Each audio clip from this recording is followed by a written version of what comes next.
Good evening, everyone. Welcome to the second day of Medodrix-Conference on Infectious Disease Pharmacy.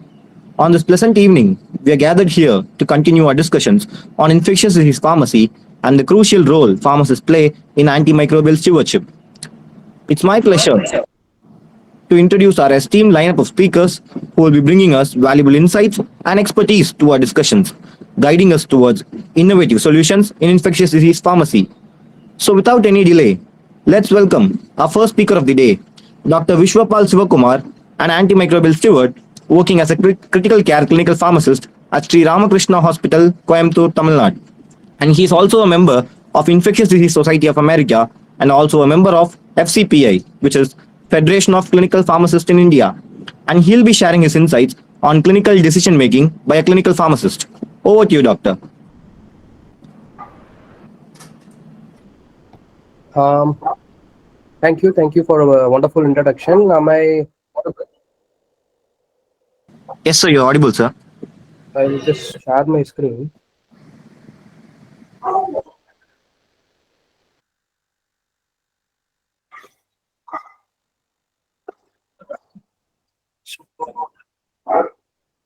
Is my screen visible or is it good, right? Yes, sir, the screen is visible. Okay. So good evening, everyone, and first of all, I want to thank Medodrix and Felix for giving this wonderful platform to share my knowledge about antimicrobials with all the participants and all the delegates who present over here. And Felix, can I just have an help from you? Can you be a moderator for the session so that if any kind of chat box, any kind of answers in the chat box is being posted, can you just let me know? Yeah, sure, sir. I will certainly. Yeah, thank you. So without any details, I'll just start with this. I'll start with the presentation. So today we are going to see about clinical decision making in antimicrobials. So I don't have any disclosure for this session, and today we are just going to see what is just an introduction about what is introduction about antimicrobials and which antibiotic should be selected, and based on how to select an antibiotic and those monitoring parameters. And in between we'll just have a case-based approach, case-based discussion to just brush up our minds. So first we'll start with introduction to antimicrobials. So generally we'll classify antimicrobials as four types.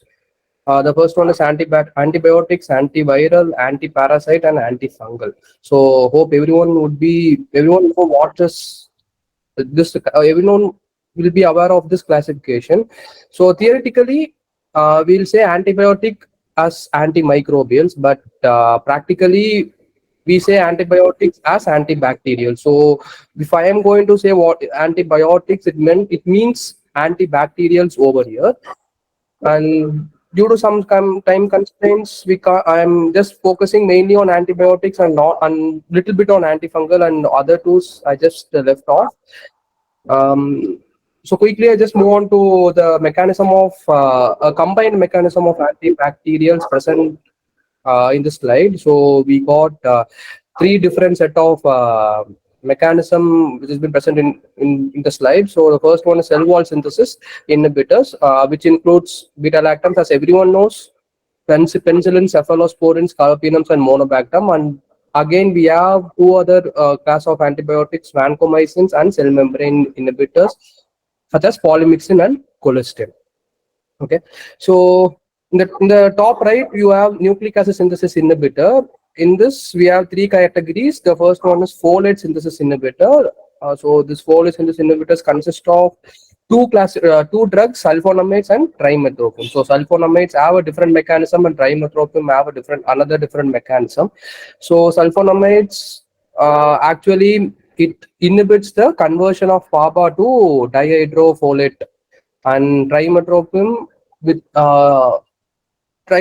also has a different mechanism, like it inhibits the conversion of dihydrofolate to tetrahydrofolate.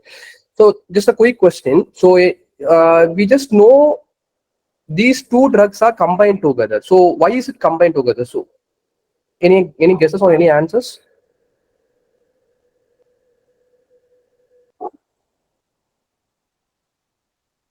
So these folate synthesis inhibitors, we have two different folate synthesis inhibitors. The one is sulfonamides and another is trimethoprim. So these two have two different mechanisms, but we do just combine. We do give the antibiotics combinedly, but we don't give it as separate antibiotics. We never see trimethoprim separately and sulfonamides like sulfamethoxazole separately. So many guesses or any answers?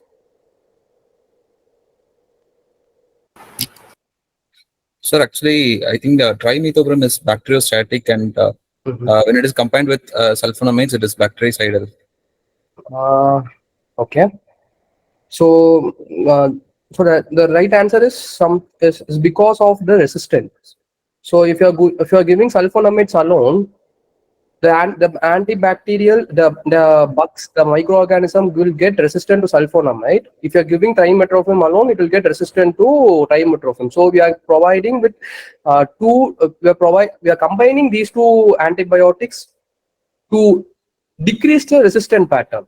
So that is the main reason. So we are combining these two antibiotics, not about bacteriostatic, bactericidal. Both are actually bacteriostatic active as a bactericidal activity, but still we are combining together because of this reason.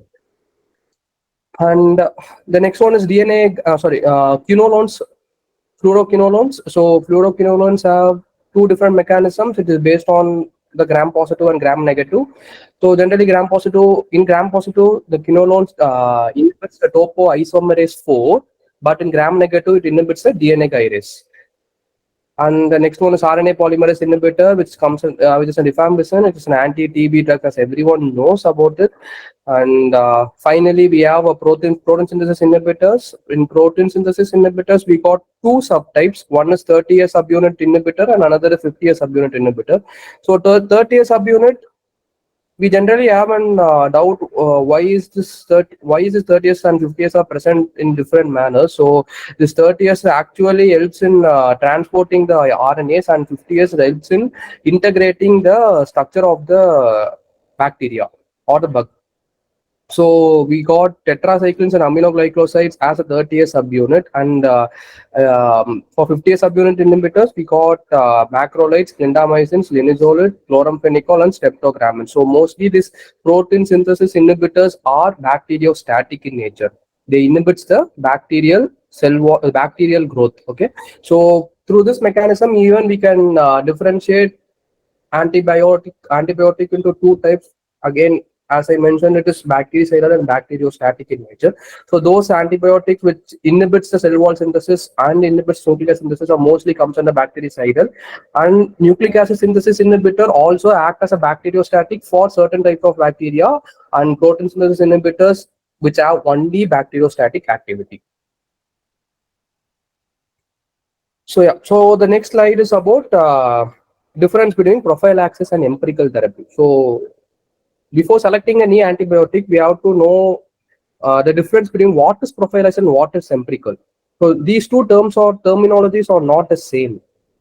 So prophylaxis is something where you are giving the antibiotic if without without having any symptoms of infection. So you don't suspect for any infection, but you think that there is a chance of getting infection, but the patient is actually not in any infection. But empirical therapy is something where you suspect for an infection, and you start with empirical therapy. Once after the culture reports, you are going to escalate or de-escalate antibiotic based on the culture report. So that is what a prophylaxis meant. And prophylaxis, so that was an empirical meant. Then a prophylactic antibiotic, what we will say is the antibiotics which is given prior to surgery, just an half an hour before surgery. Those antibiotics are called prophylaxis antibiotic. And the continuation of antibiotic after surgery is based on the 4 classification of surgeries. So we might be knowing about this clean surgeries, contaminated surgeries, clean contaminated surgeries, unclean surgeries, and unclean contaminated surgeries. So based on the type of surgeries, we'll be continuing the antibiotic or stopping only with the prophylactic antibiotic dose. And in empirical therapy, so we got few classifications. So with this classification, we'll be starting the empirical therapy. If the patient is febrile neutropenic or the patient is on severe sepsis and septic shock.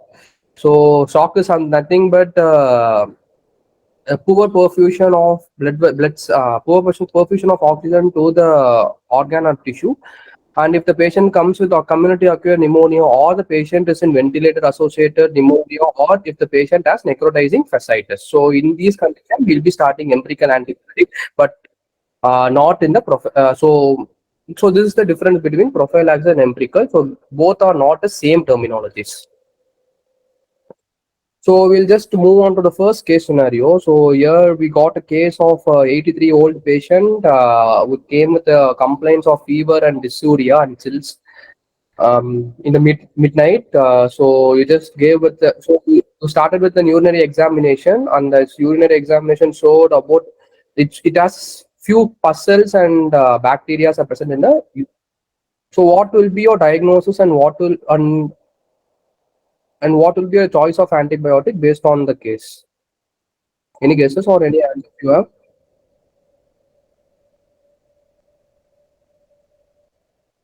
Okay. So, Sir, it may be pyelonephritis. it may be pyelonephritis. Okay.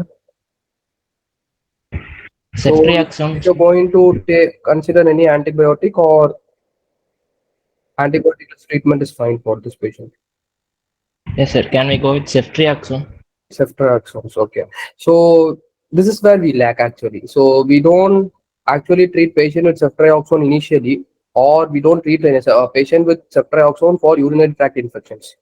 So because ceftriaxone doesn't concentrate in urinary tract, and the ceftriaxone we don't. So it is only cephalosporin antibiotic where we don't have any renal dose adjustment because it doesn't concentrate on urinary tract. So we'll just discuss about this case in the further slides. That like how to select an antibiotic, and what are the kinetics of antibiotics. So selection of antibiotics. So selection of antibiotics is basically on site of infection, the kinetic of antibiotics, and epidemiology. So each microorganism has each different characteristics. So for example, if it is skin and skin tissue infection, mostly the organism found is gram positive, and if it is a abdominal or a urinary tract infection, the organism mostly found is in gram negative and anaerobes. So we have to be clear that before treating a patient, we have to see what is the source of infection. So only after you find a source, you have to start your therapy based on your source. That is site of infection. The second one is kinetic of antibiotics. So kinetic of antibiotics very much important from the clinical pharmacist point. It is very much important. This is the biggest topic I guess we have to cover a lot. And just I have mentioned about tissue perfusion. So tissue perfusion is another most important thing in the kinetics, where each antibiotics got different tissue perfusion. Certain antibiotics doesn't concentrate in certain areas, but has a different concentration in particular area.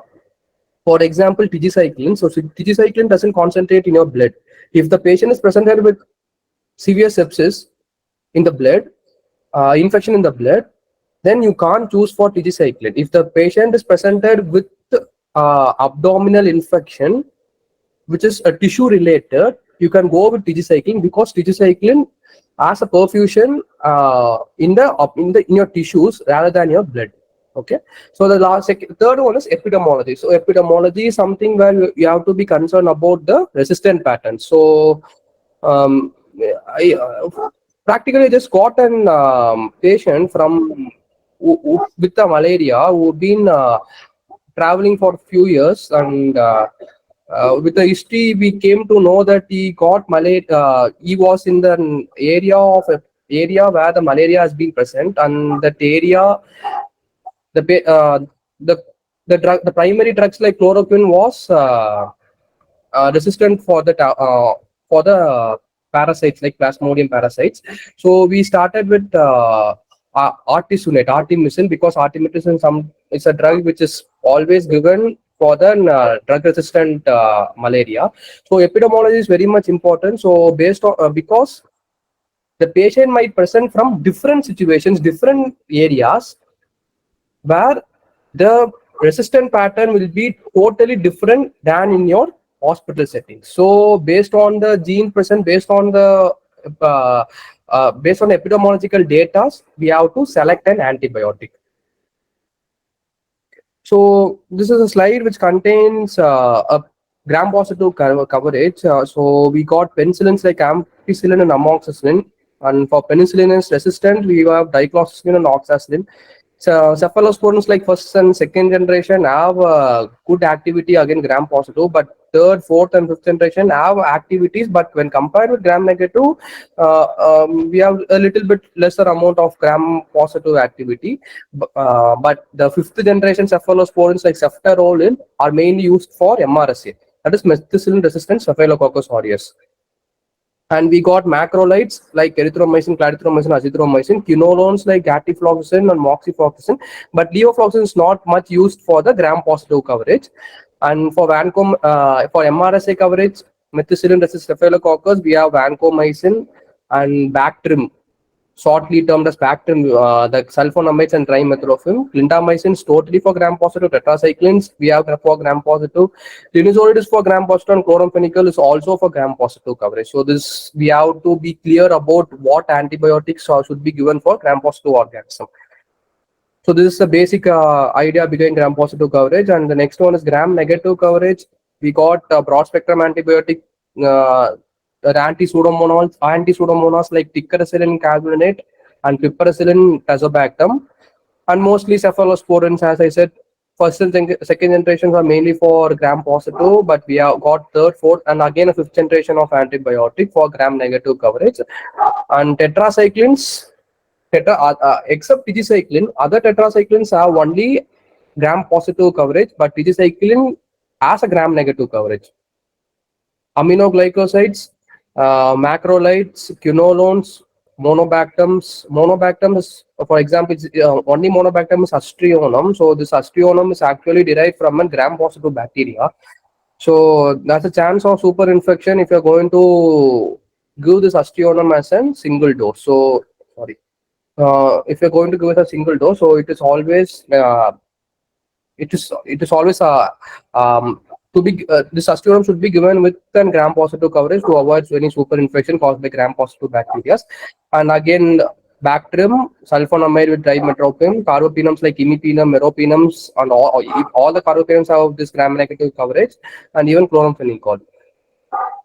So for the anaerobic coverage, we have metronidazoles, clindamycins, broad-spectrum penicillins like again piperacillin, tazobactam, and ticaracillin calvinic acid.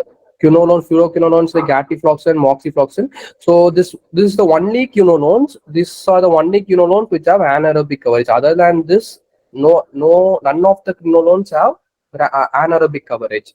And even we have carbapenems like meropenem, imipenem, or ertapenem. So for the atypical coverage, we have macrolides for Legionella, Mycoplasma, and Chlamydia. For Chlamydia and Rickettsia, we have tetracyclines. If the patient is admitted with the symptoms of chlamydia, we'll just start with both macrolides and the tetracyclines. Once after confirmation, we'll stop the macrolides and we'll continue with the tetracyclines. And for Legionella, Mycoplasma, and Chlamydia, again we have quinolones. Rickettsia, Chlamydia, Mycoplasma, we have chloramphenicol. This chloramphenicol you could see in all the cases, but we don't actually use this in regular practice because of the side effect called aplastic anemia. And if you're going to infuse it in faster rate, or the patient have lack of glucuronidation metabolism, this can even lead to gray baby syndrome. And for listeria, we have ampicillin. Okay, so until previous slide, we just came to know what all the antibiotics has been used against gram-positive or gram-negative anaerobes and atypical organisms. So in this slide, we'll just cover what all antibiotics will penetrate in each site of infection. So in the blood-brain barrier, we have penicillins, third and fourth generations, and cephalosporins, meropenems, again Bactrim, metronidazole, linezolid, and fluoroquinolone. So these are the antibiotics can be given for blood for the CNS related infection, and in case if the infection are in the lungs, the infection is caused by pneumonia, so you can't give daptomycin. So because daptomycin is actually inactivated by pulmonary surfactant. So instead of daptomycin, we could go for vancomycin, or else we could go for aminoglycoside and vancomycin. Okay. In the introductory slide, I just mentioned about abdominal infection. So for abdominal infection, it is better to go with beta-lactams and ceftriaxone, but even you could go for metronidazoles like which has an anaerobic coverage, metronidazole or clindamycin. And for poor abscess penetration, we have aminoglycoside because it gets inactivated by low pH. If there is any abscess, you don't use aminoglycoside. And for bone-related infection, we go with fluoroquinolones. And for the urine, we go with beta-lactams, fluoroquinolones, again Bactrim, aminoglycoside. For the prostate, we have fluoroquinolone. So this Bactrim has a major concentrate only in your urinary tract. So this is mainly drug of choice if there is any resistant organism present. So the basic idea about types of organisms and how the areas where they could penetrate has been over. So we'll just move on to rational use of antibiotic.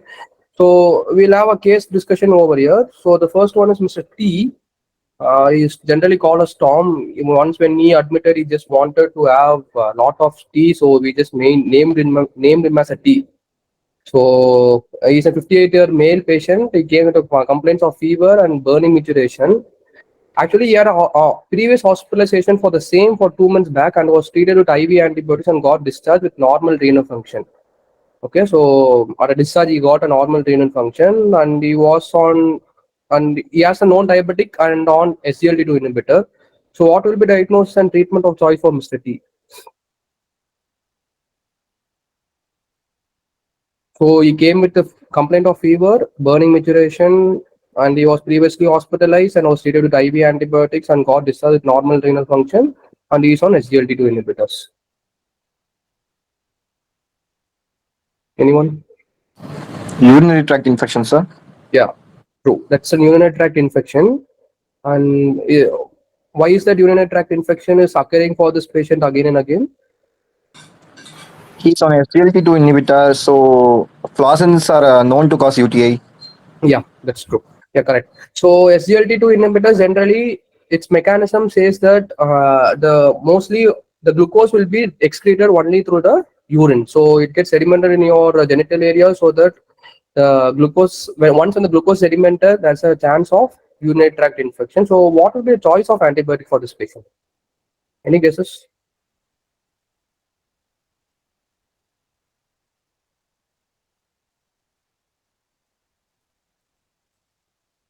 Fine. We'll just move on to the next slide so that we'll have a quite idea of how to choose an antibiotic. Okay, so the step one, if the patient is going to come with the complaints, we have to make a proper clinical diagnosis. Okay, so the first one is whether we have to ask ourselves whether it is an infection or not. Many kind of cancers will reflect as an infection. So like lymphoma or adenoma, so in the CNS can reflect as an infection, or else if the patient who have done with craniectomy might also have this kind of infection related symptoms. So we have to categorize whether the patient is on infection or not. A risk assessment of how likely is that the patient has an infection should be known. What are the possible non-infection mimics? That's what I mentioned just few minutes back. And have we taken appropriate culture to confirm the final diagnosis? So before starting an antibiotic, it's actually necessary for a clinician or a healthcare professional to send the cultures. So why is that? I'll just explain in the further upcoming slide. So second one is limiting your empirical antibiotics. So your empirical antibiotics should be based on whether the patient is febrile neutropenia, or if the patient is on severe sepsis or septic shock, if it is a community acquired pneumonia or a ventilator associated pneumonia, or if it is a necrotizing fasciitis.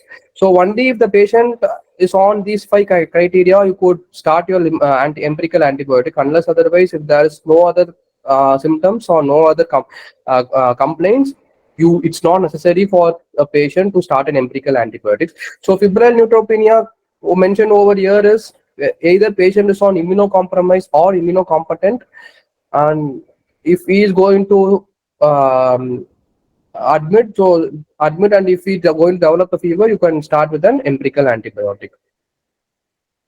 And then knowing your bug is the basic idea, basic guideline which is to be followed before starting any antibiotic. So we have to identify the clinical syndrome. So once after identifying a clinical syndrome, we have to elucidate the possible source of infection. So we have to identify the source of infection, whether it is a skin-related infection or a urinary tract infection, or it is a septicemia, or it is pneumonia, or it has affected your CNS. So based on that, we have to segregate your organism. So we have to and then predict a possible microbial pathogens after knowing the source of infection. Based on the source of infection, we have to see whether what type of pathogen can be presented with the infection. So again, the first slide which I mentioned about the epidemiology. So this is what here it mentioned: predict the local resistant pattern based on the institutional antibiogram. So you have to you have to be clear about from where the patient comes, and the epidemiological data about the bugs and resistant patterns should be known before starting an antibiotic. Choose the appropriate antibiotic. So based on a spectrum of antibiotics taken into account, possible resistant patterns, we have to select the antibiotic. Correct dose, route and duration should be maintained to avoid antimicrobial resistance. And ensure choose an antibiotic has adequate tissue penetration at the site of infection. So I'll be discussing the same about the tissue penetration and the choice of antibiotics and the route in the upcoming slides. So the next one is optimizing the PK/PD parameters according to comorbidity. So everyone would be having doubt on what is PK/PD parameters. So this is where we play a major role. So we come into action only when there is a PK, where it involves PK/PD, the pharmacokinetic and pharmacodynamic parameters will be involved in it. So once after the cultures, we have to de-escalate or escalate the antibiotic. So based on a culture sensitivity pattern, we have to either de-escalate or escalate the antibiotic. So avoid double or redundant gram-negative or anaerobic coverage. So redundant is something where you are going to give the same spectrum of antibiotic. For example, if you are going to give piperacin, tazobactam or meropenem with metronidazole, it is a redundant use of antibiotic, because both meropenem or piperacin tazobactam has an gram-negative and anaerobic coverage. So if you are going to give metronidazole with meropenem or piperacin tazobactam, it is a redundant use of antibiotic because metronidazole has an anaerobic coverage. And discontinue antibiotic if non-infectious mimic identified. You have to definitely discontinue antibiotic if you are going to if your diagnosis is different than an infection. De-escalate a combination therapy to a single agent. So if you are going to use piperacin, tazobactam or meropenem, that's a broad spectrum antibiotic. Once after a culture report, if the culture report is sensitive to a narrow spectrum antibiotic, you have to de-escalate the antibiotic to avoid resistance to the broad spectrum antibiotic. So generally we will start with a broad spectrum antibiotic because we might not aware about what is the organism, what is the bug present for the patient. So to have a clear-cut idea, that's why we are going to take the cultures. So once after the culture report, we have to de-escalate to a narrow spectrum antibiotic. Optimizing the PK/PD parameters. So this is where, as I said, we clinical pharmacists plays a major role. So the criteria to be monitor is age and comorbidities. So age and comorbidities like renal failure, sepsis and burns also influence the outcome of the patient. Exposure of the infective agent to unbound antibiotic fraction at a relevant effect site seem to be most important factor. So this is where the targeted site comes to play. So antibiotics should be given based on the penetration, tissue penetration. If you're not providing any antibiotic based on tissue penetration, then you're going to lose your patient. So optimizing PK/PD parameters including loading dose when needed. So every antibiotic need loading dose. Okay. So if the loading dose is not there, the graph between the concentration and time doesn't go peak, and if it doesn't go peak, then the therapeutic levels cannot be reached by each antibiotic. So again, you lose the patient. In the meanwhile, drug resistance can also occur. So therapeutic drug monitoring for toxicity is also important, and efficacy and optimization of drug infusion or administration is also to be monitored. So here are some certain examples. Like for colistin, we have to load 9 million units as start, and then followed by 3 million units or 4.5 millions every 12th hourly. So how will you select whether 3 million units or 4.5 millions? So based on the creatinine, based on a creatinine clearance. If the patient is in severe septic and septic shock, if the creatinine clearance is less than 20, you can't use colistin of 4.5 million every 12th hourly. So you could divide your dose as 3 million units for every 8th hourly. Okay.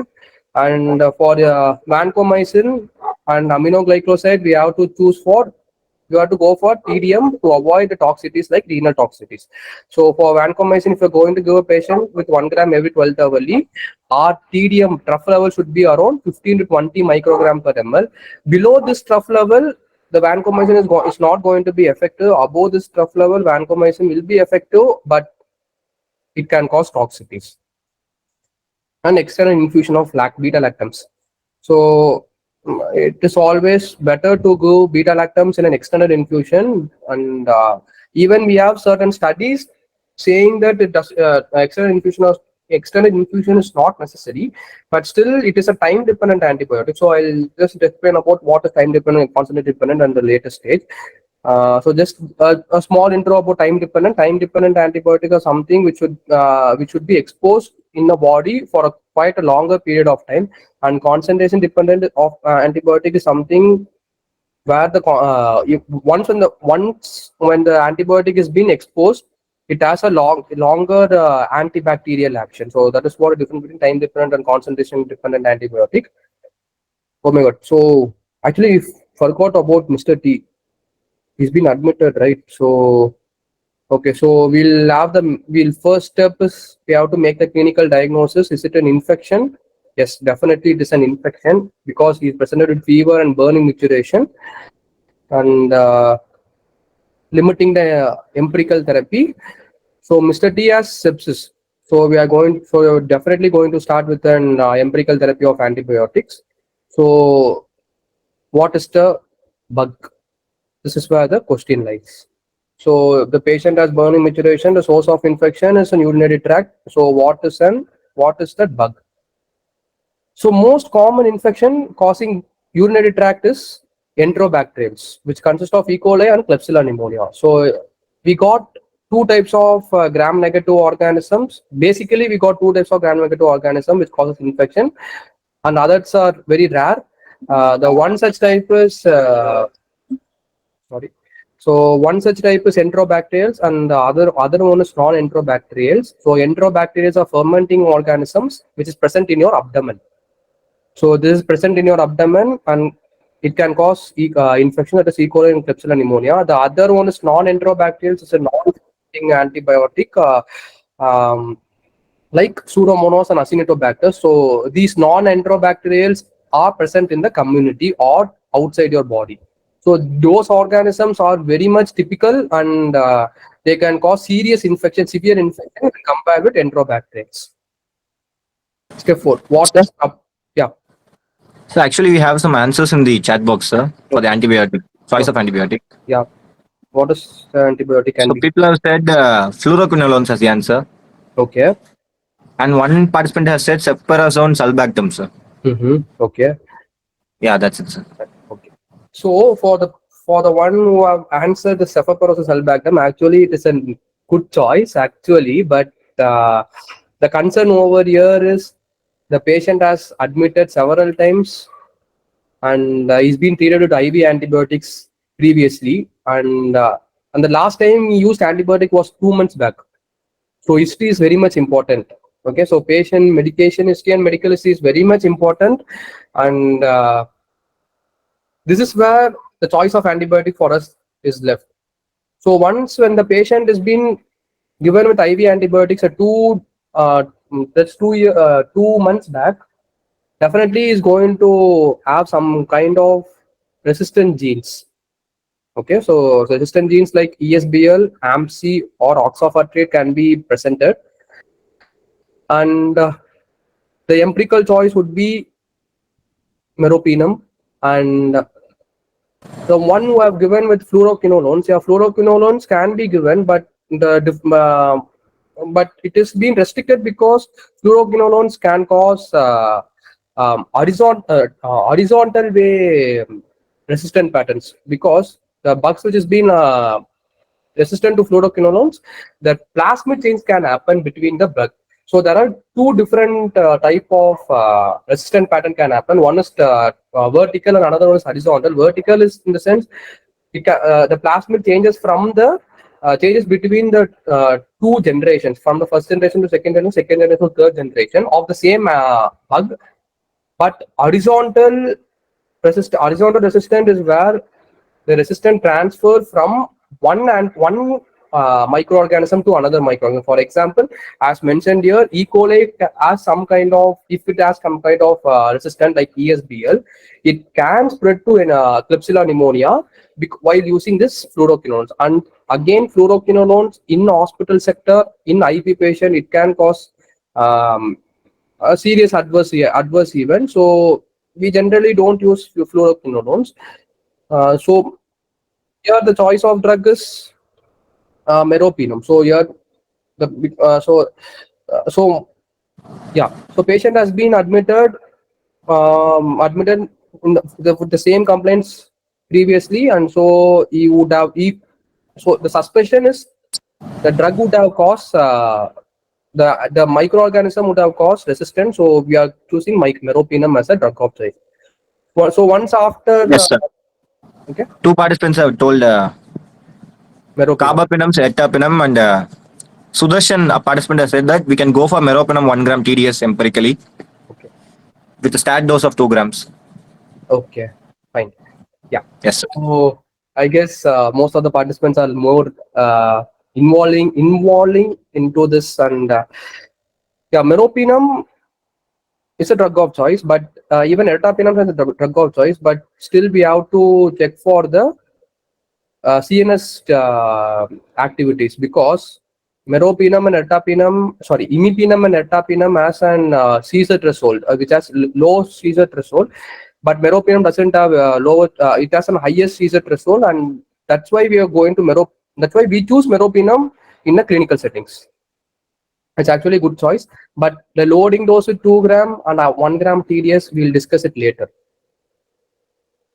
So yeah, so appropriate antibiotic for the patient pharmacity is meropenem, and yeah. So next step is de-escalation or escalation. So culture showed the E. coli with ESBL sensitive to meropenem and amikacin. So should we de-escalate, or do we have to continue the antibiotic, or escalation is needed?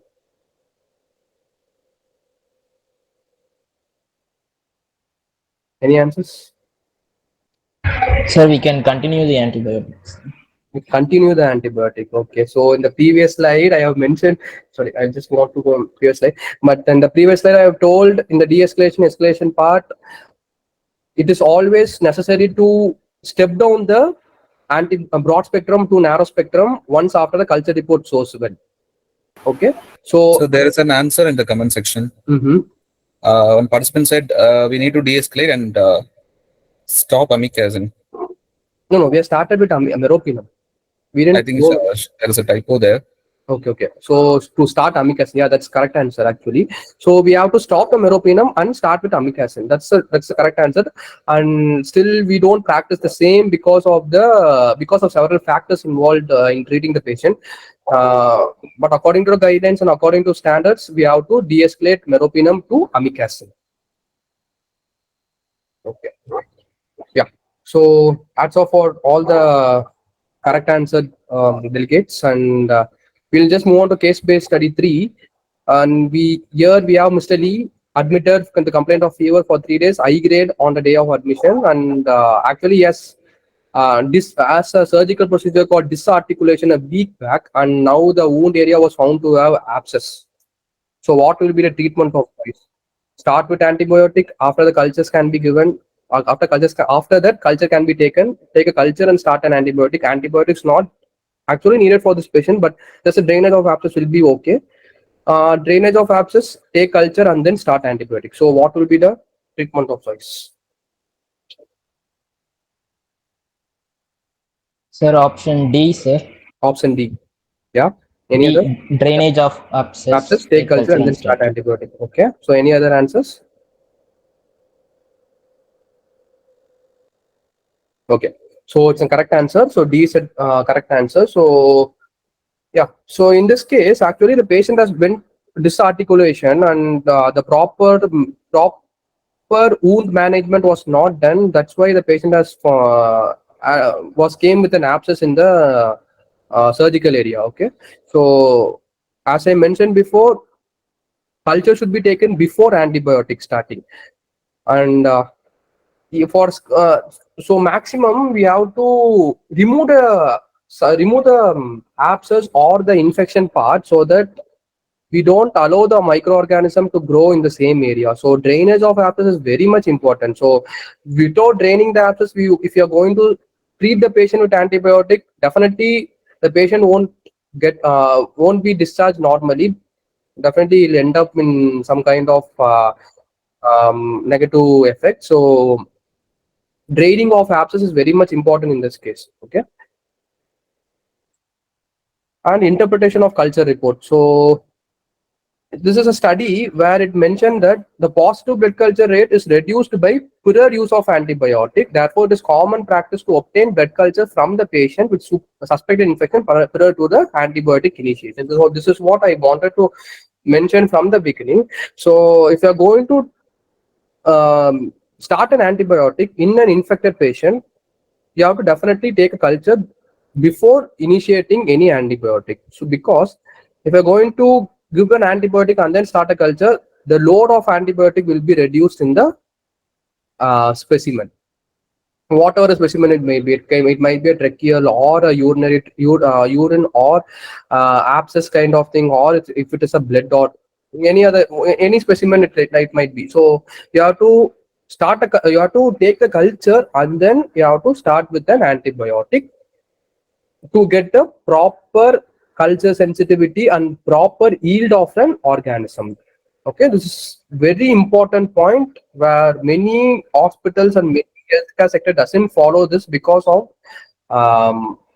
improper knowledge, lack of knowledge in this area.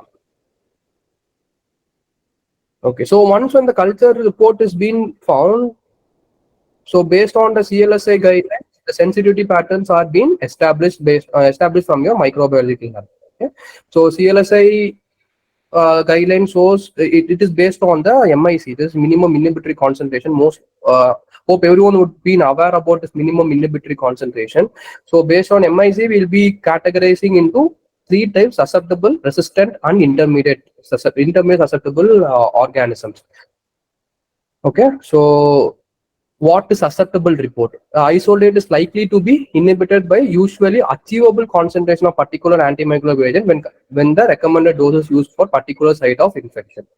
So susceptible report is something where the concentration of an antibiotic is being reached so that the microorganism or the bug can be killed, or the antimicrobials can stop the growth of the organism. Okay, so how to interrupt the culture? So if the MIC of 1 for ciprofloxacin and 2 for ceftriaxone against E. coli does not imply that ciprofloxacin is twice as active as ceftriaxone. Okay, you could see here ciprofloxacin MIC is 1 and ceftriaxone MIC is 2.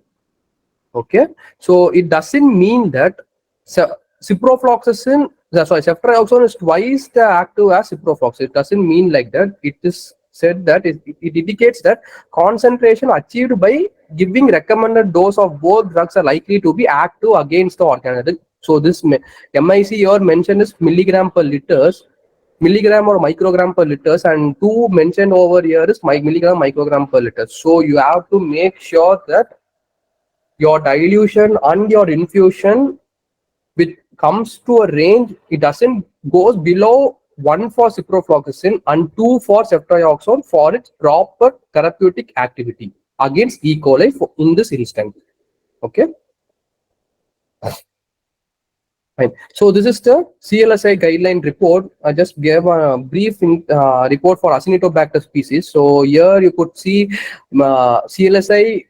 They'll be changing this changing the report yearly once based on the data which has been provided from each hospitals. So this is the mean value of the sensitivity pattern, intermediate sensitive and the resistant pattern. Okay, so for meropenem it is 2. For 2 is considered as a sensitive. If it is 4, it is considered as an intermediate, and if it is 8, it is considered as an resistant in your sector, in your healthcare sector. Okay, for polymyxin and B, you might wonder why is that the culture report doesn't provide us with the sensitivity pattern, because the CLSI has told that colistin and polymyxins are not sensitive to Acinetobacter species. So that's the reason we don't do sensitivity report, but we do give intermediate report if the MIC is about 2 for both polymyxin and colistin, and it is resistant if the MIC is about 4 for both polymyxin and colistin. And for an instant, and if a CSF culture grows Staph aureus and a bed culture shows sensitivity to cefazolin, whether you're going to start cefazolin or not. If a CSF culture grows Staphylococcus aureus, that is in your CNS, it goes Staphylococcus aureus, and the culture sensitivity shows it is sensitive. Staphylococcus aureus is sensitive to cefazolin. Then whether you will continue the cefazolin or not.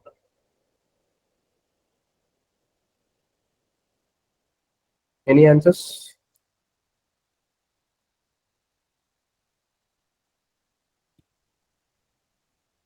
Okay. Sir, I think cefazolin will not penetrate the blood-brain barrier, sir. Yeah, that's true. Yes, sir. Yeah.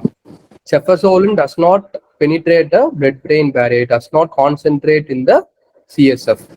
So the drug of choice. Participants have also said the same answer, sir. Same answer. Very good. Okay, super. So the drug of choice is vancomycin. So vancomycin has a penetration in the CSF. So you should not blindly start an antibiotic or escalate or de-escalate an antibiotic based on sensitivity pattern. That's what I wanted to stress over here. So based on sensitivity pattern and the targeted area, so considering the targeted area and sensitivity pattern, we have to select an antibiotic. Instead, don't select an antibiotic only based on the sensitivity pattern. Okay. Okay. So here that's a study where they mention, so you could see a graph over here. So this is an graph which shows about total number of patients with infection and time of hypotension onset. Means so this graph shows that every half an hour delay in antibiotic, the first initial dose, the start dose of antibiotic, if it is delayed in every half an hour, the survival rate, the red color bar, which indicates the survival rate, has been reduced. Okay, so once when the patient is suspected for an infection, you should definitely start start an antibiotic immediately without delaying in the time. Okay, so this shows that early appropriate antibiotic treatment was defined as administration of first dose of adequate antibiotic within 1 hour, and second dose with less than 25% delay from the recommended dose interval. So this is what it meant. So every half an hour gap in delay can reduce the survival rate of the patient. This is only for the first dose, not for the second or third dose. The first dose you have to give as a start dose, a loading dose immediately once when you're suspecting for an infection. And this is from the guideline. We got different guidelines, and just wanted to give an intro about this guideline. So here we could see uh, the name of the antibiotic with the daily dose and the maximum dose modification if needed for any based on the renal condition, and available dose, how to reconstitution is very much important, and the dilution is also important, and IV incompatibilities, infusion time, and additional comments what all to be followed is there in many guidelines. These are present in many guidelines, so refer guidelines for most of the information what you want. Okay, so here comes the main thing of monitoring parameters as PK/PD optimization. So how could you, as a clinical pharmacist, how could you optimize your PK/PD for a patient and individualizing the regimen? So based on a drug interaction, renal adjustment, therapeutic drug monitoring, adverse drug reaction monitoring, and dilution. Okay, so drug interaction. So drug interaction is classified as an interaction between two drugs or interaction between drug and the food, as every PharmD students might be knowing. So just use these softwares for drug interaction, because these are standardized softwares which provide a standard information. The first one which I rely on is Lexicom. Lexicom provides you with an proper standard information with the reference in it. And then I would, if the information is not present in the Lexicom, I would go for Micromedics. If the information is not present in the Micromedics, and then the final choice would be the Medscape. But my primary choice will be always the Lexicom. Okay, so drug interaction can be classified into 4 major categories. One is contraindication, where the drug is totally contraindicated for a patient. For an instance, aminoglycosides are contraindicated in patients with, any ideas? Any guess? Patient with myasthenia gravis or any neuromuscular blocking disease, so it's totally contraindicated. And major interaction is something which you have to be monitored, and moderate is fine. Minor general monitoring is required, but still there is no proper evidence has been established, or any kind of adverse effect has been established. So in the study, we could, one study has shown about the different types of antibiotics, and they have studied about major drug-drug interaction. So you could see different antibiotics over here and on their contraindications and certain major advantage, a major drug interaction, moderate and minor drug interaction. So these are the normally used antibiotic which can cause potential drug interaction, like linezolid and carbamazepine, which can increase the serotonin syndrome, linezolid and venlafaxine, which can increase serotonin syndrome, because linezolid is an MAOI inhibitor. It is just not an antibiotic, it is an MAOI, monoamine oxidase inhibitor, so it can increase the serotonin. So monoamine oxidase, when it is inhibited, serotonin reuptake will be inhibited, so serotonin levels in your presynaptic neurons will be increased. So when I'm giving drugs which also increases the serotonin level, it can lead to serotogenic syndrome. And fluconazole, azoles, generally they have QT prolongation. So the azoles, whenever you're given with any kind of QT prolongation drugs like amiodarone or ivabradine or ondansetron, it definitely going to cause increase in QT prolongation. So other major interactions, so here are certain interactions. Just wanted to tell you all those interactions, but because of time strain, I'll just move on faster. And the next one is a drug inducers and drug inhibitors. So this is very much important, because if the proper antibiotic dose is not being achieved in the blood or in the tissue, it can lead to drug resistance. Okay, so drug inducers are something which increases the enzyme activity. CYP enzymes, cytochrome P450 enzyme activity will be increased by certain drugs. So when you are giving antibiotic with such drug, you have to monitor whether the drug can decreases the concentration of the antibiotic, and if it decreases the concentration of antibiotic, you have to either increase the dose of antibiotic or separate the frequency of the antibiotic. And for drug, my screen visible? Hello? Yes, sir. Screen is visible. Right, okay. So the next one is drug inhibitor. So when you're giving that drug inhibitor, what happens is the cytochrome P450 enzyme activity will be reduced. So drug inhibitors are something which reduces the cytochrome P450 activity, so that the concentration of the antibiotic will increase. So once the concentration of antibiotic increases in your body, it can lead to toxicity. So drug interaction like drug induced drug inhibitors also plays a major role in antibiotic usage. And adverse drug reaction monitoring, and I got a study from Malaysia where they could able to find certain antibiotics can cause certain kind of adverse drug reaction. So 17% of preventable area is by identifying a drug-drug interaction, and drug allergy is the main concern over here. So we have to ask for the patient's medication history, whether he is been allergic to any antibiotic previously or not. If he or she is allergic to antibiotic 10 or 20 years back, don't consider it. Make sure you again go for skin testing or a slow IV bolus, and then confirm whether the patient has drug allergy or not, because the immunity inside us varies in different manners in different time intervals. So with the old past history, which is about 10 or 20 years back, don't consider it as an allergy. Go for testing again.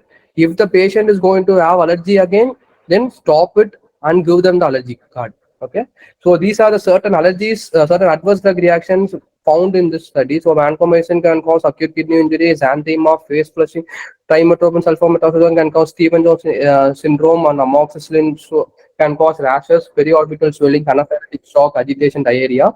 And these are certain adverse drug reactions for other drugs. And rifampicin to be considered, rifampicin can cause increased liver enzymes. Not only rifampicin, many antifungals, all the antifungals can elevate your liver transaminase enzymes.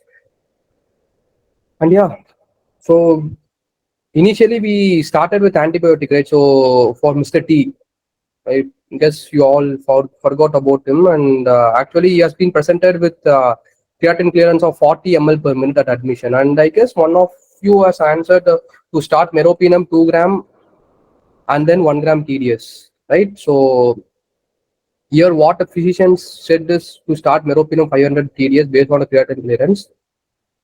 And is it a correct choice?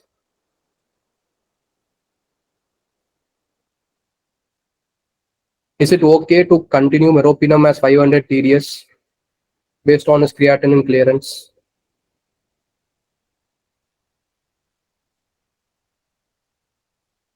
Anyone? A participant has texted no, sir.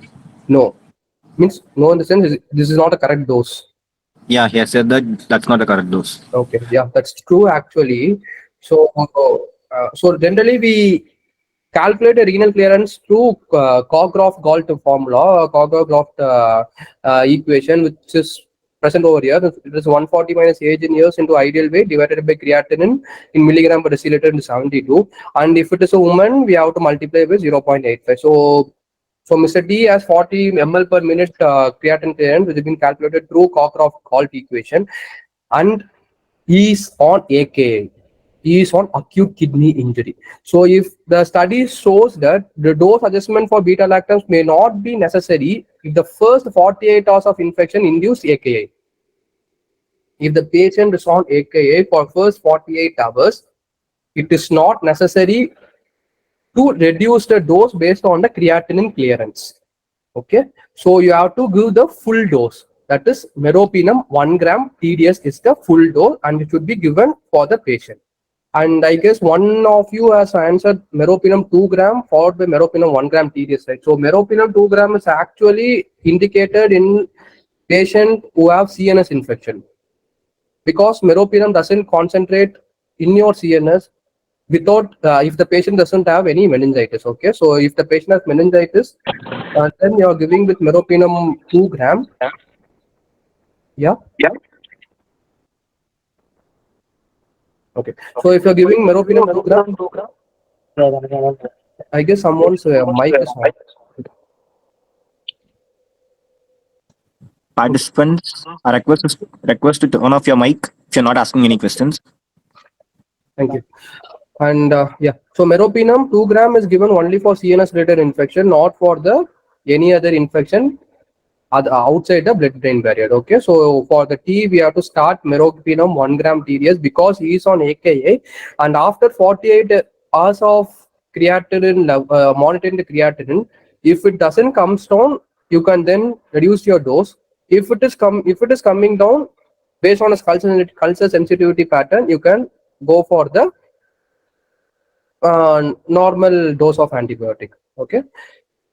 And then therapeutic drug monitoring, this is very much important. We generally don't do therapeutic drug monitoring for these drugs in our country, but still I would suggest you to go for therapeutic drug monitoring for all the drugs based on their trough levels. So these are the trough levels.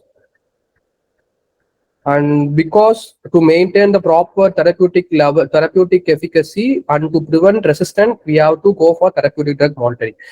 And actually, these are exceptional cases, but when you're using vancomycin and aminoglycoside like amic acid, you have to definitely go for the TDM to avoid any toxicities. Okay. So dilution. Sir, Yeah. so participants have asked some doubts. Mm-hmm. Vaishnavi Velmani has asked, in sepsis also can we give 2 grams? No, it's actually 2 grams indicated only for CNS infection. So CNS infection and it is based on the body weight. If the patient's body weight is above 100 kilogram, you can go for 2 gram TDS, but still even that is an exceptional case. If 1 gram doesn't work, you are going for 2 gram TDS. But if it is a bloodstream infection or if it is severe sepsis or if the patient is on septic shock, you are going to provide only 1 gram TDS as a normal dose, standard dose. You are not going to take 2 gram as a standard dose. Okay. So another question, sir. Can we keep it after the presentation? Yeah, sir, sure. Yeah, thank you. And dilution. So proper dilution is very much important, and many drugs are compatible with NS, and many drugs are compatible many drugs are incompatible with NS, and many drugs are incompatible with dextrose. Okay, so dilution matters here the most.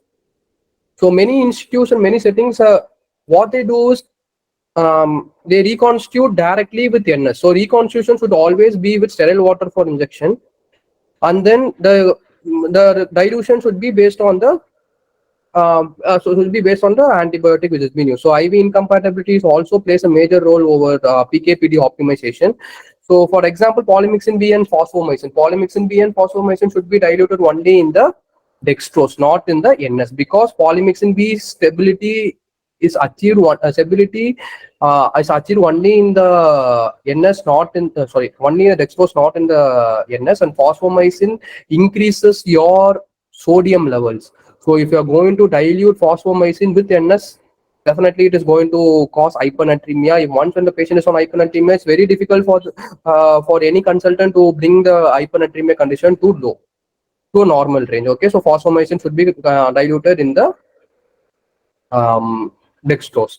Okay, so IV incompatibilities. So while talking about IV incompatibility, not only the dilution but still the Y-side incompatibilities is also matters. So if antibiotic and any other medications are going in the same route and the same line, you have to check for incompatibility. If it is physically or chemically incompatible, you have to stop the other drug and you have to flush the line, and then you start the antibiotic. Okay, so antibiotic plays a major role when compared to other drugs. And then infusion time, setting of infusion time. So this is where I wanted to discuss about time dependent and concentration dependent antibiotics. So time dependent antibiotic is something where the concentration should be maintained in your body for a longer period, so that it has a greater efficacy. For example, we have beta lactams, like penicillin, cephalosporins, carbapenems. Concentration dependent antibiotic, where if the concentration is above MIC, that is 10 to 20 times more than MIC, it can have its own antibiotic effect, okay, antimicrobial effect. So those antibiotics are always given as OD dosing, and time dependent antibiotics are given as TBD or TDS based on the read and clearance. So that is an theory behind the TDS and OD dosing. Okay, just in case brush up of as we are in the end of antibiotics, so we have a case brush up. So in case if a Mr. T has culture report both blood and urine culture Klebsiella pneumonia, and it is a carbapenem resistant, the culture report shows it is intermediate sensitive to polymyxin colistin. What will be the drug of choice? So instead, E. coli ESBL, if T has an Klebsiella pneumonia carba resistant and is intermediately sensitive to polymyxin or colistin, so what will be a drug of choice? Whether you go for polymyxin or colistin, or if you go for any other drugs. Sir, ceftazidime avibactam with astrionum, sir. Ceftazidime avibactam with astrionum, okay. I just wanted to stress something about polymyxin colistin over here. So whether it is polymyxin or colistin, we'll leave about the ceftazidime avibactam later. We'll talk about it later. Sir, in UTI, I think polymyxin B will not work, sir. Colistin is right. Yeah, so that is something I wanted to stress over here. So sorry. So the main drug of choice would be colistin and not a polymyxin, because polymyxin doesn't concentrate in your urinary tract. Colistin is the only drug which concentrates in your urinary tract. So choice is colistin. So polymyxin will not concentrate in your urine, but colistin can do. It's just an example, but yeah. The proper drug of choice would be ceftazidime avibactam with astrionum once after checking your carba test. So I suppose the next section will be about different types of resistant causing bacteria and its treatment. So I leave to the speaker who's going to talk about it. And if you're going to choose the ceftazidime avibactam with astrionum, you have to do this carba test. In this carba test, if the organism susceptible to OXA48 or NDM, if the organism has OXA48 and NDM, you have to go with both the drugs, or else if it is susceptible to NDM, you will go with ceftazidime avibactam. If it's susceptible to OXA48, you go with astrionum. Okay, so once when you're giving these drugs, you have to give these drugs in the same concurrent line to be given with the same line for 3 hours infusion. Don't separate these two drugs in separate times. Okay, fine. So that's about antibiotic. So next is antifungal. I'll just complete in 10 minutes. So antifungal, should we really concern about it? Yeah. So antifungals are something which causes severe sepsis when compared with antibiotics. So but the instance is very rare. So this is an antifungal mechanism where we could see amphotericin B and nystatin, which inhibits the ergosterol formation. Ergosterol is nothing but a cholesterol layer. In mammalian cells, we tell it as a cholesterol, but in a fungal, we call it as an ergosterol. So amphotericin B inhibits ergosterol synthesis, but azoles, these inhibits the conversion of lanosterol to ergosterol. Flucytosine 5FU, it inhibits the DNA synthesis, and grisofluven, which inhibits the mitotic spindle formation. And other than this, we have other drugs like andulafungins, caspofungins. Okay, so next, so we'll just move on to brief about amphotericin B. So as I said before, amphotericin B binds to ergosterol and forms a pore. So this pore disrupts the membrane function and allows the cell to leak molecule. So that's how it acts as an antifungal. And this is active against yeast, all type of fungi. This is the only antifungal which acts in all type of fungi. There is no restrictions or no resistant patterns for amphotericin. Natural resistant patterns for amphotericin. Acquired resistance is different, natural resistance is different. So we have yeast, dimorphic, and molds and protozoa. Azoles, we could differentiate azoles into Sorry. So we could differentiate azoles into two types. One is imidazole and another is triazoles. Imidazoles are mainly for the cutaneous reactions, so they are mainly for skin-related infection by fungi, and triazoles can be used in cutaneous and also in systemic conditions. So the imidazoles like clotrimazole, ketoconazole, and miconazole, and this is mainly for tinea pedis, corpus cruris, or oropharyngeal vulvovaginal candidiasis. But in triazoles, we have different azoles which is used in different conditions.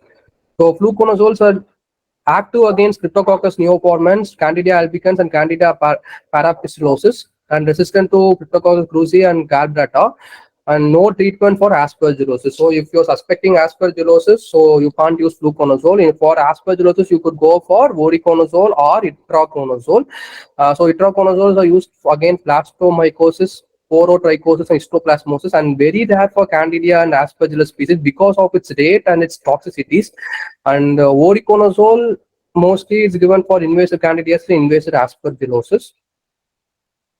Echinocandins like caspofungin and anidulafungin, this also inhibits the 13D glycan, so it inhibits the ergosterol formation. This is actually given for the patient who has aspergillosis and candida species resistant to azole. This is very much costlier. It costs around 4,000 5,000 per dose, so it's very much costlier. So the use is limited, and this can cause histamine reaction when infused rapidly. Okay, so this is the final case of today. So we have Mr. Ball, who was catheterized for 1 month, presented with fever and decreased urine output. His blood and urine cultures were sent and started on injection piperacillin tazobactam as empirical therapy. Okay, so but a culture report and both blood and urine showed Candida albicans. So what are your interventions here?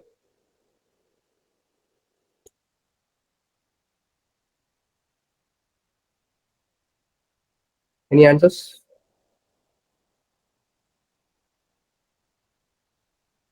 So I think we should stop the antibiotic.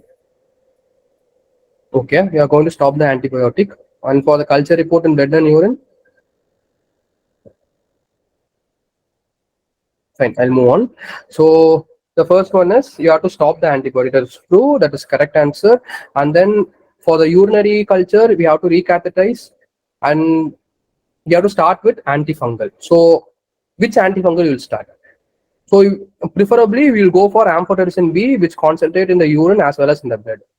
That is conventional one, not the liposomal one. Liposomal amphotericin doesn't concentrate in your urine because it doesn't. That's why we don't prefer renal dose adjustment for liposomal, but we prefer renal dose adjustment for amphotericin B. Okay, so drugs which needs renal dose adjustment are drugs which can concentrate in your urinary tract. Okay, just remember in that way.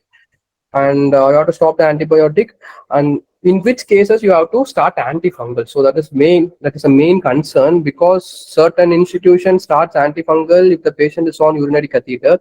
So that is not an ideal choice, because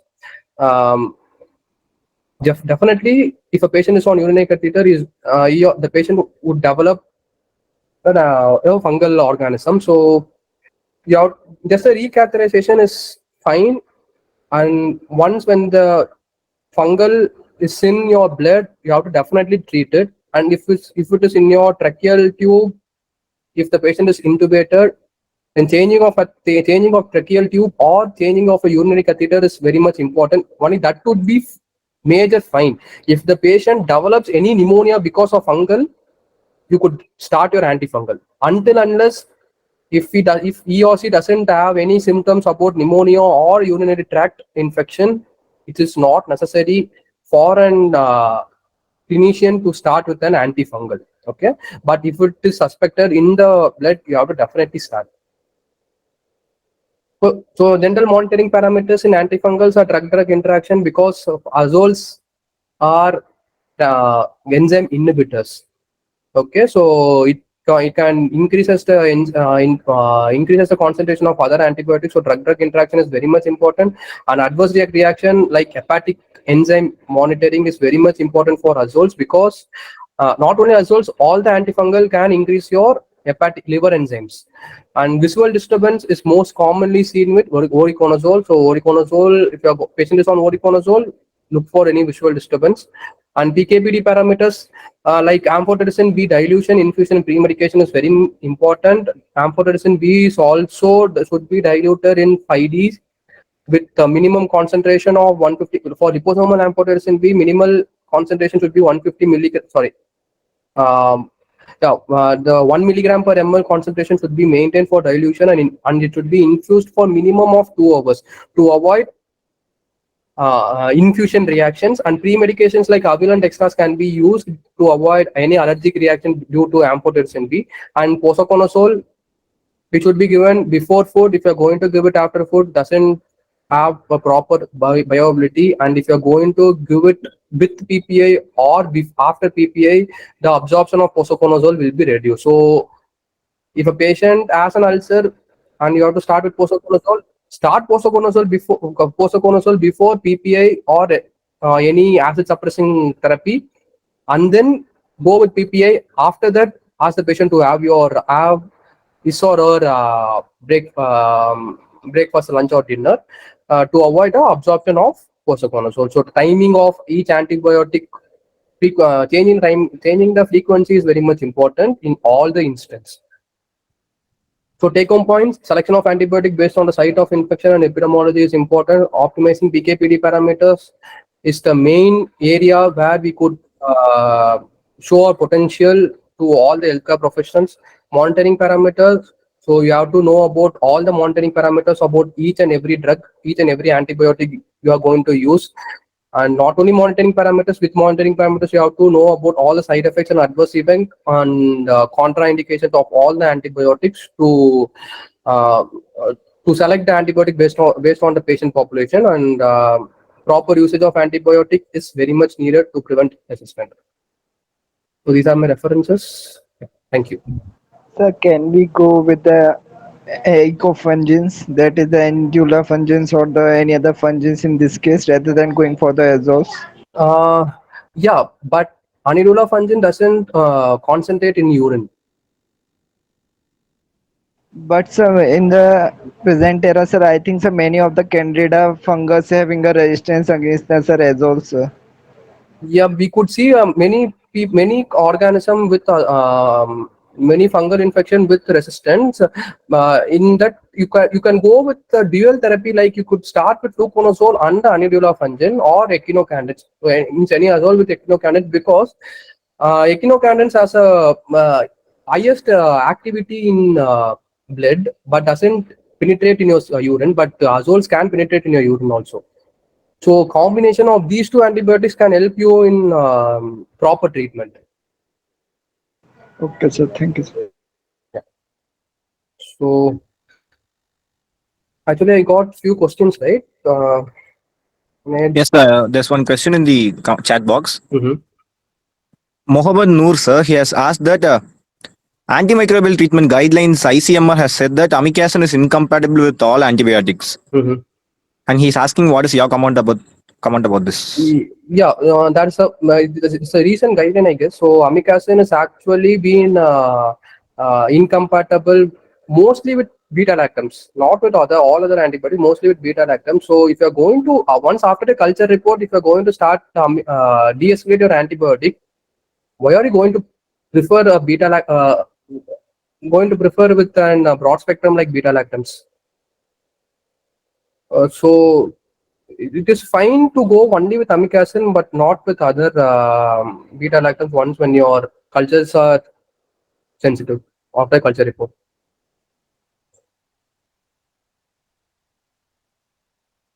Yes, sir. Any questions? Sir, as in the previous cases, we are going for the meropenem 2 gram or the 3 gram injections. So, 2 gram? Sir, 3 gram injections or the 2 gram injections, sir. Okay. So rather than prescribing a high dose of the antibiotics, can we go for checking the antimicrobial sensitivity in the patients? Yeah, definitely. 3 grams is actually, it's not being preferred if you're going to have an intermediate dosing. Sir, because sir, I think sir, one meropenem injection cost is about 750 to 1,000 rupees, sir. And the antimicrobial sensitivity cost is about the 250 rupees. So rather than going for the broad spectrum antibiotic directly, we can go for the antimicrobial sensitivity, sir. No, no. So actually here you have to make sure about 2 points. The one is your restrictive or your formulary restriction. So if you are going to have one antibiotic with an higher rate, higher cost, you should definitely have a generic one for a patient who are not affordable. Okay, so minimal